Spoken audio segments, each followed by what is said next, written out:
Hi hello friends, అందరూ బాగున్నారా? నేనైతే దేవుని దయ వల్ల చాలా బాగున్నాను. ఈరోజు అయితే మా ఇంటి దగ్గరలో ఉన్న ఈ చెట్లు అయితే కొడుతున్నాం అనమాట. ఈ చెట్లు ఎక్కువగా ఏంటంటే పుల్లలో యూజ్ చేసుకోవడం కోసం అయితే ఉపయోగిస్తూ ఉంటారు. సో ఇక్కడ బాగా ఎక్కువగా పెద్దగా అయిపోయినాయి అనేసి వీటిని కట్ చేయమని చెప్పారనమాట మా సారు. సో ఇంకా వీటిని కట్ చేస్తున్నప్పుడు ఈ రేగి చెట్లు కావడంతో మొత్తం అల్లుకుపోయి ఉన్నాయన్నమాట, జల్లెడలాగా. సో కట్ చేసిన తర్వాత కారుతో తాడుకెట్లా లాగినా సరే మొత్తానికి అసలు రావట్లేదు.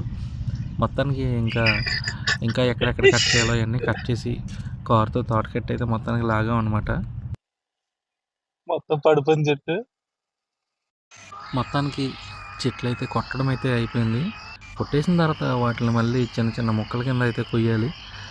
అది కూడా ఏంటంటే ఒక పర్టికులర్ సైజ్ ప్రకారం కోసి పెట్టాలన్నమాట. ఇవన్నీ కోసి ఇంటి దగ్గర జమ చేస్తాము. వీటిని మళ్ళీ జంగల్కి వెళ్ళినప్పుడు వీటిని కూడా పట్టుకెళ్తాం అనమాట. పట్టుకెళ్ళి అక్కడైతే మళ్ళీ బద్దలుగొట్టుకోవాలి. అసలు డెజర్ట్కి వెళ్ళి అక్కడ ఏం చేస్తారో ఏంటో ఫుల్ వీడియో పెట్టాను కదా, ఆ వీడియోలో చూసే ఉంటారు నేను అక్కడ పొలాలు ఏ విధంగా కట్ చేస్తున్నానో. సో అది చూడని వాళ్ళ కోసం ఇంకో చిన్న క్లిప్ పెట్టాను చూడండి. సో ఈ విధంగా పొలాలు అక్కడ బద్దలు కొట్టి అక్కడ చాయ్ కావాలో అవి కాసుకోవడానికి, అలాగే వీళ్ళు చలి కాగడానికి కూడా ఉపయోగించుకుంటూ ఉంటారు.